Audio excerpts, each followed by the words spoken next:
I'm gonna have an Omega Seamaster from GoldenEye. Did you ever get one? Yeah, I am a billionaire. Who do you prefer as a character, John Marston or Arthur Morgan? Oh, God.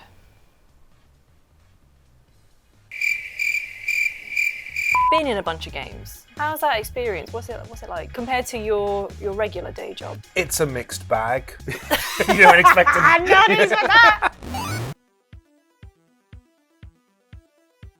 Today I'm joined by Rahul Kohli to talk about his gaming library, his favourite games, and the first ones he remembers playing. Now, he's an actor, best known for frequent collaborations with Mike Flanagan, as well as appearing in video games like Gears, Warhammer Boltgun, and of course, Stray Gods. Now, let's start with the big question. What was the first video game you remember playing? I have this real clear memory of Sonic the Hedgehog on the Mega Drive or the Genesis if you're in the US. My cousin got one for Christmas, and I was with my cousins in Toys R Us, and his dad bought him the Genesis with Sonic, and we put it on in the evening. And it was like, it was like nothing I'd ever seen before, and we were like instantly hooked. So I never had the Genesis or Mega Drive. That was my cousin's. You don't have to localise for it. Do I not have to? All right, cool. Mega Drive. It's a better name. It is, right? It's a better name. Is it though? Hold on. Mega Drive. Break it down. What does that mean? Well, Mega Drive to me. Drive what? Emotions. No, Mega Drive to me Is it hard like drive? it's like, I don't know, 90s. You know, I see neon. But I Genesis. see rad. I was a Catholic growing up, so I'm good. Oh, okay, that's fair. Yeah, I'm good. Yeah. So, what consoles did you have? All of them. Well, hold on. Oh, what? Because now I sound like I'm like Northwest. No one would ever say that. I didn't have everything. But you as a had kid. like someone would in your immediate Well, vicinity. yeah. So like I said, I didn't have the Genesis or Mega Drive. I had the Super Nintendo, so I got, introduced to. So I was a Mario kid. Loved Street Fighter. I had Final Fight. My cousin had Streets of Rage, and I think my parents probably did that intentionally, like because we were so close to that family. What, did they get Pokemon Red and you got Blue? Sort of. But we Yeah. didn't play Pokemon because we're like mean kids from the streets of London. No, I don't know why I never got into Pokemon. I should have, but I was kind of too late into that. The machines that define me would probably be the Super Nintendo, which was like, that got me in there. That was me finishing games. That was me making decisions about what I wanted. The 64 was definitely like I was about 11 years old when Ocarina of Time and things came out, and so it was like the perfect age for that. And then by the time I was a teenager, I was like working in like retail. I was doing stuff, and so I could then I had all I didn't have to make a choice about what console. I could have them all, basically. So that's what I prioritized a lot of my pocket money on, was saving up for a Dreamcast or whatever. Let's go back to the N64, because this is one again that I never had. So I totally missed Ocarina of Time. Yeah. I played GoldenEye at a friend's house like once. What was it about this console in particular? I think firstly, again, it's this another memory of being in primary school, and it was like E3. There was a demo video that made its way to the UK, or at least to my friends, and it was on VHS, and they showed Super Mario 64. Oh, I think I've seen that demo. Right, Like, it's and on YouTube it was when he now, was metal and all of that, and it really was this leap that I've not experienced since through generations of playing Super Mario World and seeing what the Nintendo 64 could do or was going to do, and it was like it was like alien tech to go from that space to go from 2D to 3D. I mean, the games are just so iconic, right? Because we had Mario 64, and then this one, GoldenEye, which I already had this love for first-person shooters. I was fortunate enough to play Doom on my cousin's PC in 1993, and that was like this. This is gonna sound weird, but playing Doom as an 8-year-old was the same as finding your first porno mag. Like, that memory of like, this is wrong. I'm too young. I hope no one's listening to us play this. It's It's in that same memory bank as when I first saw like a nudie picture. Do you know what I mean? Yeah, no, I totally get it. I can't make this a good segue because like I played Doom with my dad. Okay. So it was like So yeah, same. So it was like I felt like I shouldn't be playing that, it, yeah. but it was this weird kind of my dad showing me and being like, "Oh, this is really cool. You can do this, this, and this," and I was like, "You don't let me watch movies with kissing." But this is But this is fine. Well, because that perspective, right? I'll always come back to first person. It's like that is probably my favorite style. And I was a big James Bond fan, as most of us are. Yep. GoldenEye is probably one of the most influential games for me. It solidified my love in for the movies, the genre. These incredible memories of GoldenEye, and it even gave me my love of watches. It started with the game. Okay. Yeah. Tell me more about the that. pause screen. Yeah. And you get the kind of Omega watch. That was the coolest thing in the world. That gadget, and I think in the game you can use it as a laser. It also triggers you can do the time mines. Yeah. So I think his hand comes up and presses it. Yeah. And I, as like an 11-year-old, I was like, one day when I'm a billionaire, because you don't know concept of that. It's only a couple of grand, really. But like, I was like, when I'm a billionaire, I'm gonna have an Omega Seamaster from GoldenEye. Did you ever get one? Yeah, I am a billionaire. Do you get to play multiplayer stuff much? I don't like multiplayer. No? No. For me, video games are a form of escapism. They're a chance to recharge my social battery. Why do I want to talk to other people? Why do I want to get yelled at by other people? Yeah, I don't want to. I don't want to chat. I want to play. Especially my job. Like one of the toughest things about being an actor. It's such a tough job. Hang on, I'm getting my little violin out. Get it out. Yeah, ready? Everyone wants to talk all the time because it's a social job, right? You get from 4 in the morning until you wrap. It's a social job, and even the actual, if you broke our job down into the most purest like form, it's two people engaging and socializing. So even the job part in itself is social. Is a chat. And then the in-betweens are social. So when I wrap and I go home, I'm not jumping on some dark tide. No. So we can have a long 2-hour conversation. Like it's going to be single player. It's the way I recharge. Yeah. Let's talk about Red Dead then. 'Cause I know it's one of your absolute favorites. Top. Which one or two? I'm not doing that. That's like picking your favorite child. Yeah. It changes. Yeah. I mean, like there are improvements and expansions to the game in Red Dead 2 that are just like obviously going to happen because of the time and improvements in tech. So I know objectively that is the better player experience and more of a better Western simulation for me. But the first time I played Red Dead Redemption, not Revolver, which I also played, I don't know, that's not going to be recreated. So that holds that there, almost level that experience, The better question is, not to criticise you, you're doing great. But like, who do you prefer as a character, John Marston or Arthur Morgan? Oh, God.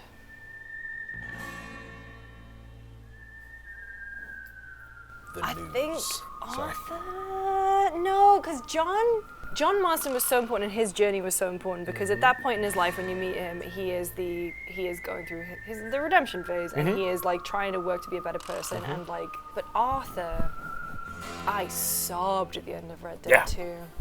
Sobbed at the end of Red Dead 1, but I felt like it was kind of softened because you had to play as Jack for a bit and working him neck, and I was like, okay, well you just had this really beautiful moment, and now I'm playing as this little annoying kid. I think Arthur. Same. But I think it changes. I think it depends on like which moments I think about, right?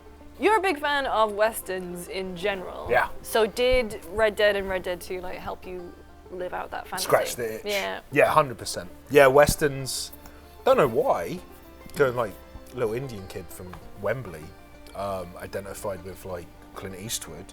But you know what it is?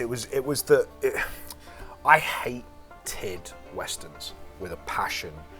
But I loved film from a young age, and it was my dad's favourite like genre to a certain degree. Right. My dad was born in the 50s, so like by the time I think Fistful of Dollars and stuff came out, my dad was approaching like 18, 19, 20. And all of a sudden, you know, there was this like anti-hero, grizzly dude with a poncho, smoking a cigar. And I think he was like the badass of that generation. Yeah. And to be fair, it kind of became it defined what our modern day protagonists kind of are like now. And anytime my dad like brought it up or tried to show me Good, the Bad and the Ugly, I was like, it's too long, there's too many close-ups on eyes. Yeah. No one's talking. I'm not doing it. But it was like beer. It was like when you were given beer as a kid. It just you wonder why the hell do adults drink this, right? Yeah, this perfect moment of Red Dead Redemption and Deadwood and the Sergio Leone movies hitting me at like 21, 22, 23, and just resonating with me. I think it developed a deeper meaning for me when I played Sheriff Hassan in Midnight Mass. Because I never really got to like publicly talk about it or use it, and when Flanagan pitched me, was asking me to play this character, because I didn't know who I was. We met up for a meeting. I didn't know who he wanted me to play in this story, and he was like, so the character I'd like you to look at is the sheriff. Immediately when I hear sheriff, I'm like, kapoo! Wild West. Yeah. So I didn't hear anything of the nuance of Islamophobia and it's this and it's that, and I'm like, I'm a cowboy, yeah. So I dragged all of that kind of like love for that genre into that character. Like I forced a circle piece into a square hole to make that work. To make him your sheriff. Yeah, to make him my sheriff. So it was like talking to costume designers and wanting. You thought about a shiny badge. Yeah, or like a lasso. Well, there wasn't anything like Mike is kind of loves that kind of freedom. It will, and this will come back to video games. Don't worry, I will do this. I'll bring it back. So when we were developing the look, I had said like I want it to have a silhouette of the Wild West. I want that denim-y type look. Yeah. You know, John Marston's got that double denim, and so we settled on that look. And at the time, I had this like Jason Momoa long hair and a beard. It was COVID, and I was going to go in kind of like grizzly survival man. But Last of Us Part 2 told you I'd do it. Last of Us Part 2 was coming out that summer. And I love The Last of Us, so I was like, I want to play the first one again. And I'm playing it while I'm in isolation and I'm staying at my folks' house in London, and my mum walks in, she sees the screen, and she sees Joel Miller, and she says, oh, that's how you should look. And a light bulb went off, and I was like, and I'm panning the camera around, and it's him, and he's with Ellie, and it's this like father figure, and I'm about to play this guy. He's wearing like plaid and all that stuff. And I took a picture on my phone, and I was like, hey Mike, how do you feel about this for hair and beard and stuff like that, and this look? Because we had a completely different thing. Yeah. And he was like, done. And so the look of the sheriff from the neck upwards and some of his like home clothes were The Last of Us, like homage. So while we were filming, I sent a picture to Neil Druckmann and Troy to be like, we're shouting you out. Yeah, is this all right? Just chill. That's awesome. I didn't know that. Yeah. I landed that smooth. You really did bring that back to video games. Wow. Been in a bunch of games. I have, yeah. How's that experience? What's it like compared to your regular day job? It's a mixed bag. You don't expect it. I didn't expect that. Yeah. You know what? It's like being a boxer, and then this fight, they're like, "Hey, no punching." And you're like, "Oh, so how do I win this one?" Bob and weave. Right, and so that's like voice acting for me because I'm not very skilled. So I'm like, where I could cheat in a scene and use my face, or a look, I now have to put all this like your voice is your instrument. Yeah, and I'm like actively destroying that voice with a as said nasty cigarette habit. So I'm limited. So when I get into the booth, I always feel like I'm coming in with a crappy product that I'm selling, like a salesman. Who does your tampons? You know what I mean? Like the door-to-door sales. Who does your tampons? That was a David Brent. When he's selling on the road. Like I feel like that guy, like I'm like, it's not great stuff, I'm trying to sell it to this like to Epic Games. Yeah, I don't walk in feeling like I'm hot. How much do you spend? How many hours do you spend gaming during the week? And also you travel a lot and you're on set and whatever. How do you fit gaming in? I find it super easy. I think being away from home when I am working, I'm not around anyone. Yeah. I'm either in a hotel or I'm in a leased apartment, and there's only so many hours of the day I'm on set or learning lines, and I don't have any obligation to like walk the dog. He's not with me, you know, or socialize or spend time with loved ones. So that's, you know, you get to do that. And then on top of that, my job is really boring. There's a lot of waiting. A lot of waiting around. And a nice little trailer that has a TV just begging to be played with. Plug something in. Yeah. Steam Deck's been my friend for the last year. Yeah. Because I've got a lot to do. Got a lot on. Yeah, not work-wise, I don't give a shit about that. I mean, like, I've got a lot of games because I'm also doing all of the Warhammer ones. I wanted to ask you about Warhammer because I know you're a big Warhammer boy. Recently. Yeah. Yeah. But I'm not like a day one. We used to go past Games Workshop in the UK and you'd be like, nerds! I work for them now, by the way. And then I started painting. What inspired you? It was Alana Pierce who said to me, oh, painting. You know what I used to love reading when I was a kid? Warhammer. You should paint a Space Marine. And I said, what's a Space Marine? What are you talking about? It sounds stupid. But... And that's how Warhammer happened. So how into Warhammer are you? Are you reading the books? You're playing the games? Yeah. Painting them? It's a lot. There's a lot of lore. It's a lot. It's dense. Very dense. It's intimidatingly dense. And I've only been like flirting with Warhammer. I mean, I've speed runned it, if that's a word. What do you mean? I went from like dunking I went from learning about what a Space Marine was and being like, oh, Games Workshop where those nerds used to be with the measuring tapes. I learned about that in like 2021. Didn't buy a pack of Space Marines to paint until we were shooting the Full House of Usher, which would have been 2022.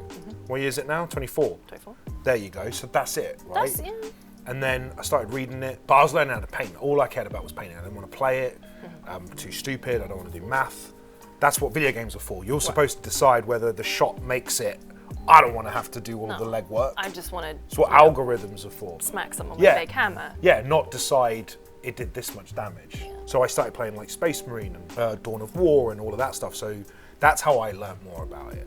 Oh, that's... Yeah, so that would be my main diet, and then books, short stories. Your snack. Lutin09 on YouTube does the lore channel. Incredible. For I would supplement that around the video games. So that's how I would learn. Yeah. And then this trailer went out on Skulls last year, and they were like, do you love... Oh, I chose Ultramarines, because I don't have any imagination or creativity, and the box art is always the blue guys. Yep. So I chose them. Yep. And then this trailer went out, and they were like, oh, do you love Warhammer? Yeah. That was their trailer. Do you love Warhammer? I'm a voice actor. Yeah. Do you see in the skill? Ready? Oh, you love Warhammer? And do you love Ultramarines? And Doom? Look at that. That's talent, right? I'm sold. Right? So I saw this trailer for Bolt Gun. Yeah. And I was like, oh my God, this is me. I'm still playing Doom. Like I go back to those games all the time. So I was like, I tweeted, and I was like, this game was made for me, which is slightly obnoxious. And they replied and were like, can we email you? And I thought it was like for a code or an early play. And then they hit me up, or signed an NDA, and they were like, will you voice the taunt button and be Malam Kaido, our Doom guy, our Space Marine? And so I was like, yeah, hell yeah. So I did that. Sotogorus laid down his life for this planet. It's weird because I've been so fortunate to be in like the coolest stuff. I'm so proud of everything I've been a part of. I really am. There's something about this one, and it's the smallest job I've done. It's like small studio from Bristol, Auroch Digital. It's just a taunt button. I just get heretics. It means the world. I don't know why. It's like almost like being a Brit as well, and you voiced a Space Marine. It's like you played Bond. Yeah. It's like a rite of passage or something. So I got the Bolt Gun tattoo a couple of days ago. That's great. Or last week, yeah. That's got that. So that's what I meant by speed running. I went from like I don't want to play this. This looks To just dull. Now I'm Space immersing. Marine. Yeah, and then accidentally somehow breaking the news that Henry Cavill was a part of Warhammer. I accidentally did. You did that? Yeah. What happened? It caused like problems. I got messages from people who worked at Games Workshop. They were like, "Dude, we had to have a meeting about your tweet." What was your tweet? So about when whatever happened with The Witcher happened. Yeah. Henry, there's something about Henry. Have you met him? No, we have mutuals, but I've not met him. We both have the same personal trainer. See that? I thought you said we both have mutual in. Oh no, my friend. No, I was just going to show my build. They're like, yeah, we have the same personal trainer. No, we don't know each other, but I just root for him a little bit. I don't know why. I just root for him. You know, there are certain people you just see. Yeah, and you know, there's just I don't know. There's just something about him. Anyway, so something happened. Like he got hit with this like double whammy of he was doing Man of Steel 2, or he was going to play Superman again, but then Was that the then James Gunn, like, we're moving away? Yeah, so he got hit with this recast? double whammy news of like, I'm not doing Witcher and I'm not doing Superman. Yeah. So I did this tweet where I was like, you know, even though I'm the one that probably needs the work, I was like, oh man, that sucks for Henry, dude, screw it. Let's get together and do a Warhammer project or movie.